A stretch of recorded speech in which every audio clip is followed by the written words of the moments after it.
नमस्कार, मैं शफी खान और आप देख रहे हैं भारत टीवी। मेरे सामने एक शख्स हैं जो अक्सर मुसलमानों को लेकर अपना बयान देते रहते हैं, यानी मुस्लिम पक्ष रखते हैं। नाम है रवि कांत भारती। और क्यों इसलिए मुस्लिम को रखते हैं? क्योंकि अपनी पॉपुलैरिटी मुस्लिम समाज में बनाना चाहते हैं। अक्सर इनकी वीडियो में देखा गया है, बड़ी बेबाकी से ये सरकार में जो बैठे, सत्ता में जो बैठे लोग हैं, उनको घेरते हुए नजर आते हैं। क्या अपनी पॉपुलैरिटी मुस्लिम समाज में पाने के लिए ये इस तरीके की वीडियो बना बना के लोगों में पहुंचाते हैं? जानते हैं उन्हीं की जबानी रवि कांत जी। रवि कांत जी नमस्कार। नमस्कार। रवि कांत जी बताइए, आप अक्सर आपकी वीडियो में देखा गया है कि आप मुस्लिमों को लेकर अक्सर उनके पक्ष में आप बोलते रहते हैं। क्या लगता है कि आप मुस्लिमों में अपनी पैड़ बनाना चाहते हैं, अपना आगे का पॉलिटिकल कैरियर मुस्लिम के साथ लेके खेलना चाहते हैं? यही बात देखिए, समस्या क्या है ना, महात्मा गांधी को जो हिंदू थे वो कहते थे कि ये मुसलमानों के समर्थक हैं, जो दलित थे वो कहते थे ब्राह्मणों के समर्थक हैं, जो ब्राह्मण थे वो बोलते थे हरिजन हरिजन गाते रहते हैं, ये दलितों के समर्थक हैं। तो समस्या क्या है, जिस तरह महात्मा गांधी जैसे सेकुलर पर्सनालिटी को लोग समझने में मुसलमान तबका, हिंदू तबका, दलित तबका, ब्राह्मण तबका सब भूल कर दिया, उसी तरह से रवि कांत भारती जैसे सेकुलर व्यक्ति को समझने में अस्फीक भाई आप भूल कर रहे हैं।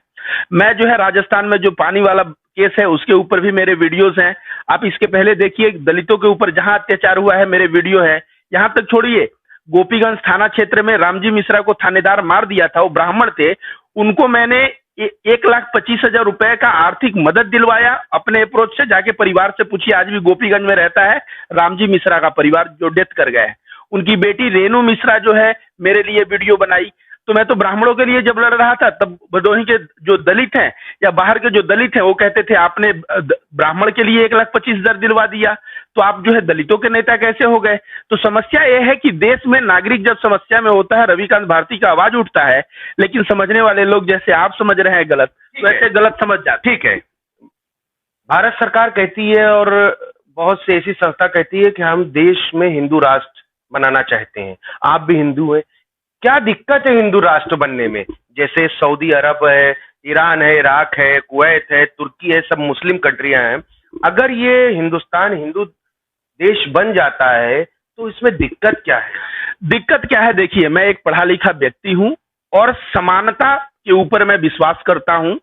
अगर जो है दलितों को, ब्राह्मणों को, सभी को समान अधिकार मिले, जहां पे सभी को समान अधिकार मिले, उस वक्त मैं समानता के आधार पे कह सकता हूं कि हाँ भाई हिंदू राष्ट्र बने। लेकिन जो हिंदू राष्ट्र की परिकल्पना, देखिए हिंदू राष्ट्र मैं भी चाहता हूं, लेकिन कैसा हिंदू राष्ट्र चाहता हूं? सर्वे भवन्तु सुखिनः, सर्वे सन्तु निरामयः, सर्वे भद्राणि पश्यन्तु मां काचित् दुर्भाग् भवेत्। सभी लोग निरोग रहें, सभी लोग सुखी रहें। इसमें मुसलमान भी आता है, क्रिश्चियन भी आता है, सिख भी आता है। मैं चाहता हूं वासुदेव कुटुंबकम, पूरी पृथ्वी एक परिवार वाला हिंदू राष्ट्र बने।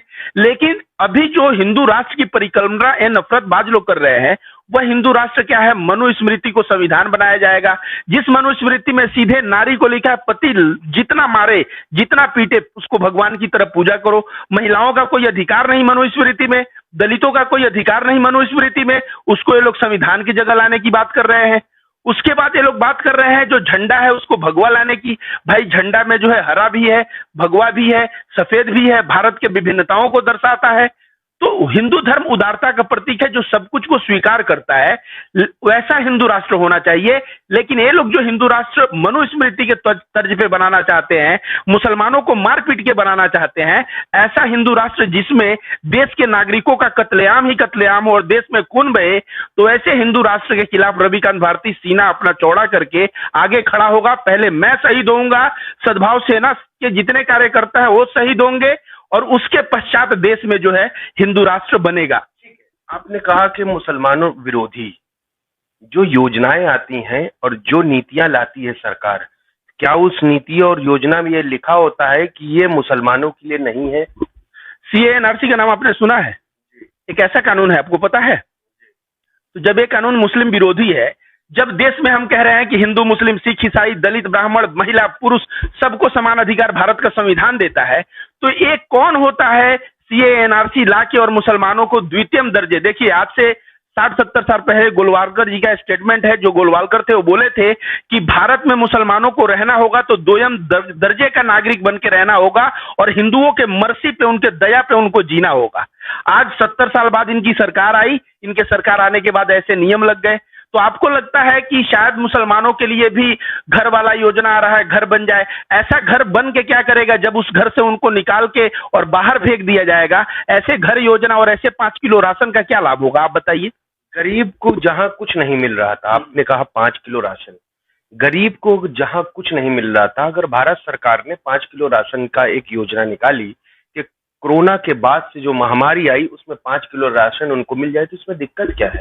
दिक्कत यह है कि जो जीएसटी का पैसा दूध पे, दही पे, सब पे लग के गरीब का पैसा गर्दन काटो और गरीब को ही 5 किलो राशन दे दो। एक कहावत मैं बता दे रहा हूं, हिटलर जब जोसेफ स्टालिन बहुत बड़ा 1.5-1.25 करोड़ लोगों को मारा था, हिटलर से भी बड़ा तनासा था, वो अपने संसद में नेताओं को समझाने गया कि देश कैसे चलता है।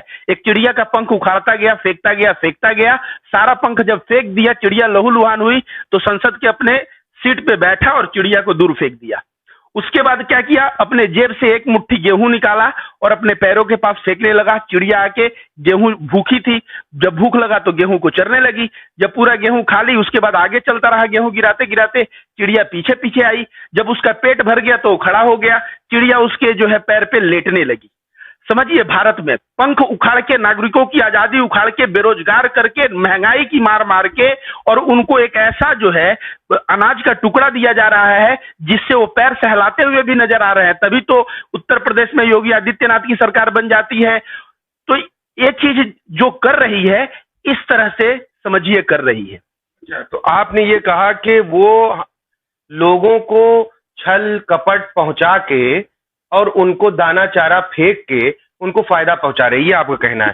लेकिन भारतीय जनता पार्टी, मेरा सवाल आप नहीं समझे कि भारतीय जनता पार्टी जब सत्ता शासन में आई और जो भी योजनाएं लेके आती है, तो क्या उसमें ये लिखा होता है कि ये मुसलमानों को नहीं मिलेगा? राशन का लाभ तो मुस्लिम ने भी उठाया, बखूबी उठाया। क्या बुरा क्या लगा इसमें? आप देखिए, राशन का जो योजना है, मुझे बुरा लगा जो जीएसटी बढ़ गया है।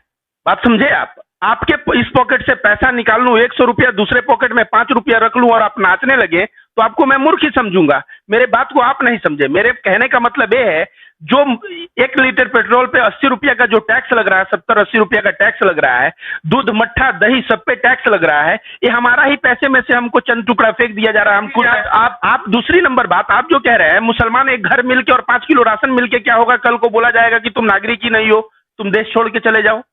सीए, एनआरसी जैसे कानून लाए कि नहीं सरकार ने, तो वो जो है वो सरकार, उस कानून का मैं विरोध करता हूं। ये तो हो गई बात भारतीय जनता पार्टी, जो आप हमेशा बोलते चले आते हैं अपनी वीडियो में, जनता चुनती है, सरकार बनती है। अगर जनता इतना ही तिरस्ती तो सरकार क्यों बनी, कैसे बनी? अब आप सवाल ये नहीं कहिएगा कि ये ईवीएम के थ्रू बनी। देखिए, एक जगह होता है, 2 जगह होता है, ज्यादातर प्रांतों में भारतीय जनता पार्टी की सरकार है, तो जनता चुनती है तभी तो वो आते हैं ना। देखिए, आप भारतीय जनता पार्टी का चश्मा पहने हैं तो आपको भारतीय जनता पार्टी की सरकार दिख रही है। बंगाल में भारतीय जनता पार्टी के सारे नेता आए, मुखी खाए। बिहार में अभी नीतीश कुमार और तेजस्वी यादव की सरकार है।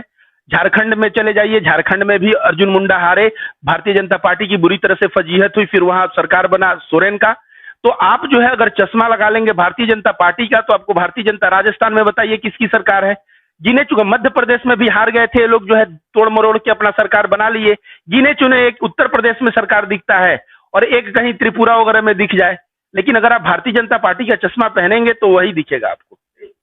भारतीय जनता पार्टी का चश्मे की बात नहीं कर रहा हूं, मैं ये कह रहा हूं जनता पसंद कर रही थी। अभी आपने कहा कि बिहार की राजनीति में जो नीतीश कुमार ने जो ये काम किया, आरजेडी के साथ गठबंधन कर सरकार बनाई, मुख्यमंत्री पद पे शपथ ली दोबारा फिर से, तो क्या जो उन्होंने वादे किए थे 2020 में, क्या वो वादे अब सरकार बनाने के बाद पूरा करेंगे?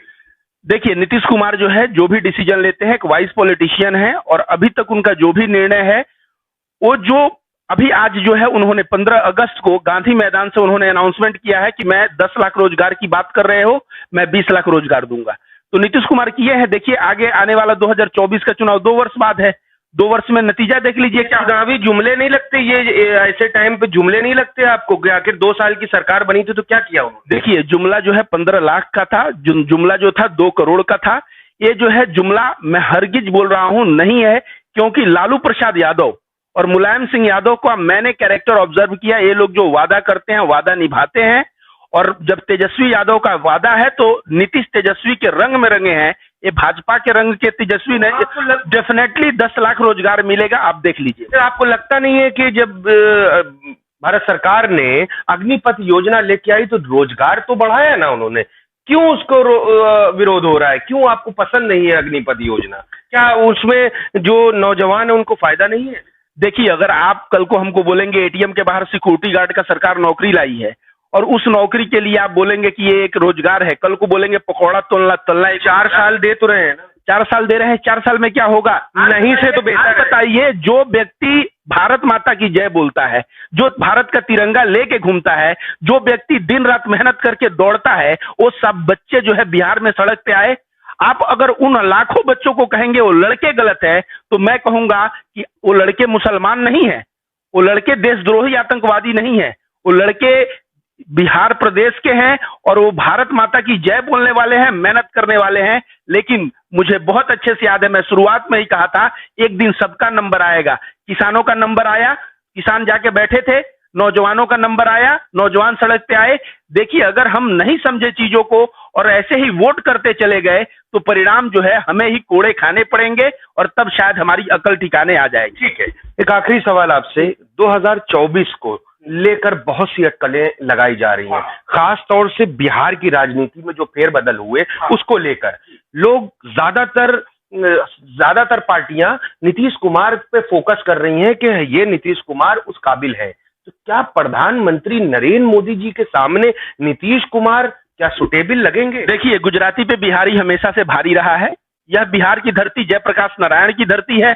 ये बिहार की धरती बुद्ध और महावीर की धरती है, जो इंडिया तो छोड़िए विदेशों तक नाम किए, और महात्मा गांधी की कर्म भूमि जो है यह बिहार की धरती है। तो बिहार जो है गुजरात पे हमेशा भारी रहा है, और नीतीश कुमार एक कद्दावर नेता रहे हैं, और नीतीश कुमार मोदी के ऊपर भारी थे, हैं और रहेंगे। तो आपने देखा जिस तरीके से अपनी बेबाकी अंदाज से रविकांत भारती जी ने एक तरीके से भारतीय जनता पार्टी को घेरते हुए कहा कि नीतीश कुमार आने वाले 2024 के चुनाव में कहीं ना कहीं प्रधानमंत्री पद के प्रबल दावेदार रहेंगे। कैमरा पर्सन मोइन के साथ मैं यशवी खान, और आप देख रहे हैं भारत टीवी।